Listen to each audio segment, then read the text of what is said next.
Thanks for joining us at Right On Replicas, where we're proud to bring you the best scale model kit reviews on the planet. This review covers the American Superliner tractor. It's a 124 scale kit from AMT number 1235.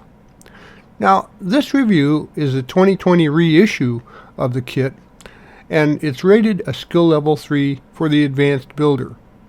Originally released by Italeri as the U.S. Power Truck in 1991, it's been revised and reboxed a number of times. Now the kit has over 320 parts, molded in white, silver, gray, black, clear, chrome, and it also has black vinyl tires. Now the kit features 70 plus chrome parts, a stand-up sleeper steerable front axle, a Cummins diesel engine, a tilted hood, and a number of other appointments, along with the 10 rubber tires and more. It also has new water slide decals and vintage style packaging. And when you're done, it's 13 1/4 inches long, 6 1/4 inches high, and 4 1/2 inches wide. This review is brought to you in part by Ryder's Hobby Shops, where the fun begins. Stop in to one of Ryder's 2 convenient Michigan locations where you'll find a full range of the latest hobby products, supplies, parts, tools, and paint. Here are the contents of the kit, and they're pretty well molded, along with that huge tree of chrome parts. It's pretty impressive. The windows are fairly clear. For a 90s kit design, it's actually a pretty good design, and the parts go together overall very well. You'll find, some test fitting is always necessary, and please follow all the manufacturer's use and safety guidelines when you see or hear any of the products mentioned or used in the review. Construction begins with the frame and the chassis assembly, and the main thing here for the build is to make sure that the frame is square while it's drying. If it's off even just a little bit, it can kind of throw off parts fit for the rest of the build. Before assembly, both the frame rails also have a couple of holes that need to be opened. And once the glue is dry, the frame is then painted with a light coat of primer, and then I used what's also going to be the body color. It's a Krylon brand Shortcuts Sunflower Yellow. The leaf springs, front and back, along with most of the other parts, are painted Testors Flat Black. The front and rear shocks are painted Testors Steel and Yellow. And they're also the steering linkage and the tie rod are also painted Testors Steel. There were no defects or flash, so all the parts went together very easily and fit nicely together. Now the tie rod and one section on the steering linkage need to be hot riveted, so to speak. And it has to be done carefully with a small flat screwdriver and a candle or some heat source like that. So you heat up the screwdriver and blade, and then you slowly touch it to the post needing to be hot riveted until it flattens out, securing the part in place. If it's done improperly, the part can get ruined, and you also have to be really careful that you don't get burned.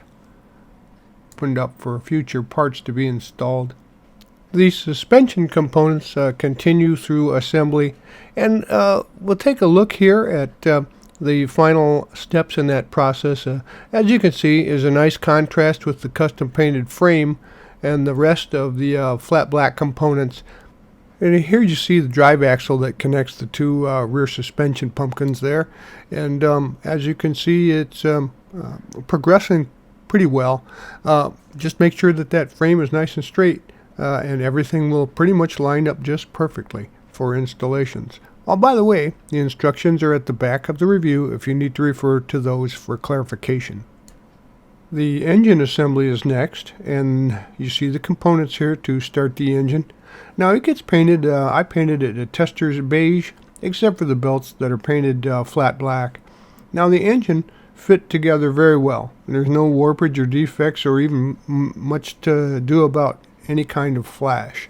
So it's quickly and simply assembled. As you can see through the steps here, you're adding your starter and accessory pieces, and then the belts, like I mentioned, they kind of all assemble together and then can be added to the engine, except in cases where there's interference. But go ahead and put this assembly together, and then after you're done, go ahead and let that set aside to dry.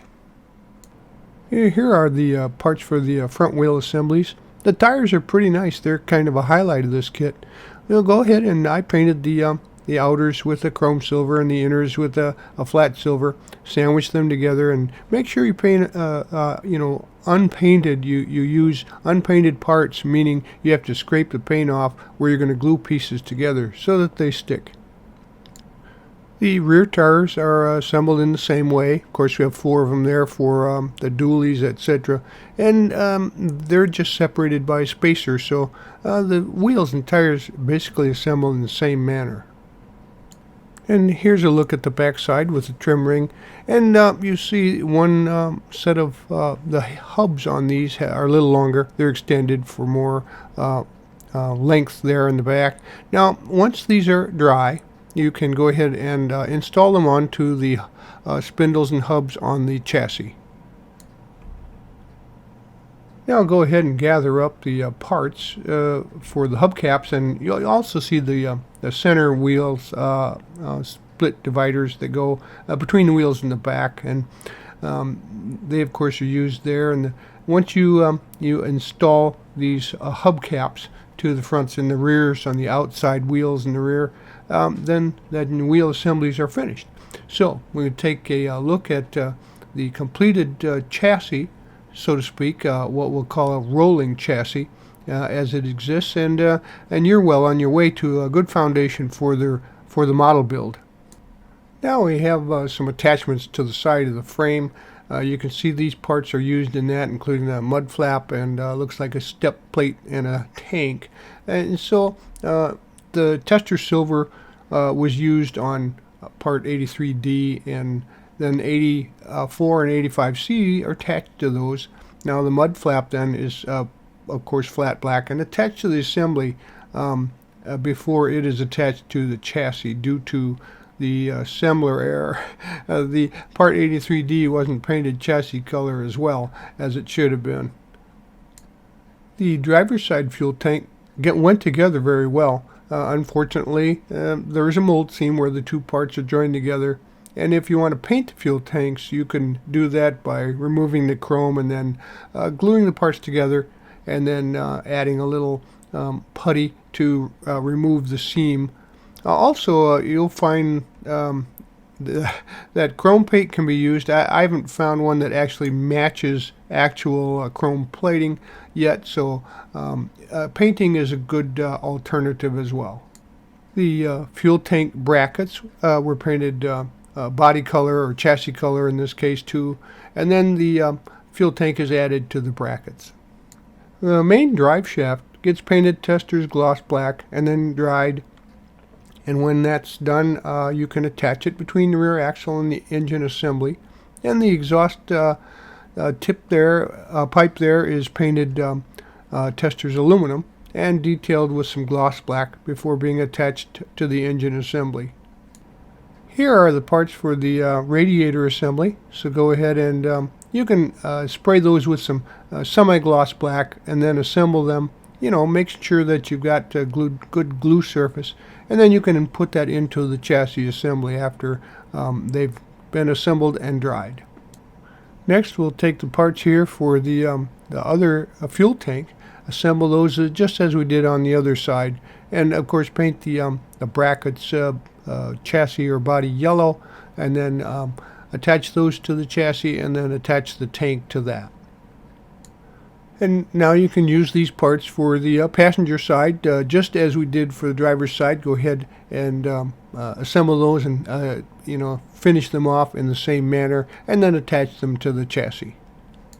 Next, the parts for the fifth wheel assembly and the rear cab support are gathered, and they get painted body color yellow, and after that they're installed onto the chassis, and the fifth wheel plate is detailed with some steel parts there.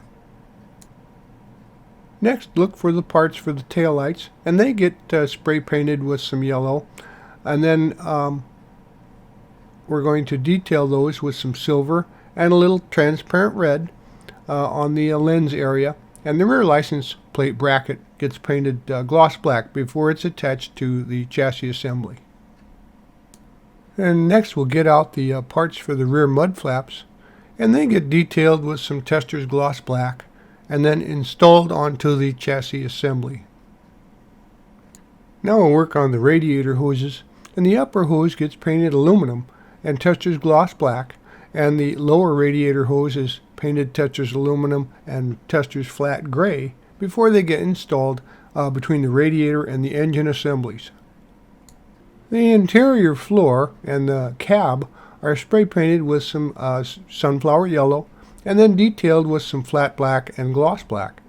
Now the pedals are painted silver before they're attached to the floor, and the shifter gets painted semi-gloss black and Testors flat black before it is attached to the floor too. Locate these parts from the kit, and the dashboard is then assembled and painted semi-gloss black and some gloss gray, and with some detailing by gloss black before it gets attached to the floor assembly. The steering column is assembled and painted gloss black before it gets attached to the dashboard, and then the steering wheel is painted semi-gloss black and attached to the steering column. Some decals are then applied to the dashboard to represent the gauges. Now we're going to gather up both the left and the right seats, and they get painted flat gray. Now the bases then are assembled and painted gloss black. The seats are then attached to the seat bases, and then the whole seat assemblies are attached to the floor assembly.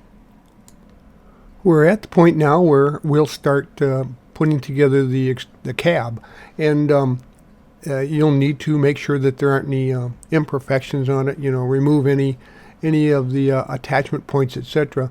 And more importantly, you're going to need to fit the parts together. A lot of cabs are single units, but this one is assembled, the four walls and the top. So you need to mock up these pieces in order to make sure that they fit properly, and if not, make adjustments, by sanding or moving things around. Now the parts get painted, sunflower yellow, and the interior parts are flat gray. The windows get installed using some clear part cement or some of the crystal clear product. Now the cab parts are assembled then around the floor assembly, and you should be careful to make sure they are all aligned and that they're glued together, especially the inside to the outside panels. Make sure they don't come apart after you get the thing assembled. Now this piece gets painted flat black along, it's kind of a front cab support unit, and it gets glued onto the firewall. After that is detailed with some flat black and the front of the cab there. And then you can go ahead and assemble this to the firewall. These parts are in play next, and once again make sure that you clean up any attachment points or any ridges, parting lines, etc. from the hood. And then also the hinges are painted, sunflower yellow and attached, and then the grill is attached to the front end. Make sure you scrape off the plating before you glue it. And now we'll work on some underhood parts. The gray parts here are painted aluminum and added to the engine bay, and the white part there is yellow, body color yellow with some gloss black detailing, and it gets attached as well. Now if you've got any questions about placement or sequence, take a look at the instructions at the back of the review. Now we can install the hood, and there are two hood pins that go into receivers there, and I recommend that you open those up a little bit for the pins before trying to install the hood, and that makes installation much easier. We'll use these parts next to add the running lights to the roof, and the lenses are painted Model Master transparent orange or Temya, same color, and then attach those to the roof light bases, the bezels, with some clear parts glue, and then the running lights then are attached to the roof with some clear glue. Now the horns are attached to the roof too. The wiper blades get painted aluminum and detailed with some flat black before they're installed onto the cab with some clear parts cement or crystal clear glue. So now we're going to deal with the exhaust pipes and the support parts. Now they get painted silver, except for the chrome parts, and then they're assembled and attached to the cab assembly. Now when you do that, use some slow setting glue and make sure that you continually look at those for proper vertical alignment so that they look symmetrical and properly positioned. The turn indicators and for the fender for the left side are painted transparent orange before they're attached to the fender with some clear parts glue. Now the left door mirror assembly then is put together and installed onto the left side of the cab. The hood latch and handle there, that's part 187C, and the door handle get attached to the left side of the cab assembly. The bumper assembly is up next, and the support, the white part there, gets painted sunflower yellow and attached to the front of the chassis. Make sure that you get that aligned so that it's nice and horizontal. The front bumper then is attached to the bumper support. Headlight lenses get installed into their bases with some clear part cement, and then the headlight assemblies are installed into the hood. As you might guess, this is a mirror image assembly of the parts that go onto the right side of the vehicle, and they're attached to the fender and the doors on that side, just like we did on the left side. And likewise, we'll be adding the exhaust pipe and the supports and to attach those to the passenger side of the vehicle. Now we'll add some accessory parts here. The antenna gets painted silver and attached to the roof. And part number 200B, you see there, that gets painted silver and attached to the right door. And there's two chrome pieces that are also attached to the roof. The sun visor gets painted sunflower yellow and then attached to the cab assembly over the window. And now the sleeper cabinet gets painted, the parts get painted sunflower yellow, and the bed pieces are attached together, then painted flat gray and testers white, flat white. The interior of the sleeper is painted flat gray, and the sleeper parts are assembled, and the windows are secured with some, clear glue. Now the ladder gets painted tester silver and attached to the right side of the sleeper assembly. The grab handle too is attached to the right side. The rear sleeper cabinet support is painted sunflower yellow and attached to the sleeper, and then the whole unit then is glued to the chassis assembly. The running lights are painted transparent orange and then attached to the sides of the sleeper with some clear glue. With all the body panels securely in place, it's a good way to go ahead and attach your decals. So use plenty of water. I'd start with the front of the hood first and wrap it around towards the sides, and then continue there on each side until you get all the way around the cab. Now, once again, plenty of warm water, and you may want to use some setting solution after they are in place to keep them in position, but I think they look pretty cool on a nice contrasting color. So with that done, your body and your model is finished. Well, there you have it. Your model is done, and as you can see, it's a really nice looking semi-cab, and once you've got this all together, it'll be worth the time that it took to assemble all 300 pieces. But once again, it takes patience and test fitting, but it's a pretty good example of a semi-truck kit, and this one of course designed closer to the 90s. So it's been around and been reissued a number of times, but it still looks great in whatever livery or whatever boxing you buy it for. So if I were you, I'd buy one and put it on my shelf. Well, we hope you liked this premium step-by-step model kit review, and so that you don't miss any more, please subscribe to our YouTube channel. You can do that by clicking on the icon in the lower right of any of our reviews, and you can find us on Facebook or our website, rideonreplicas.com. Thanks.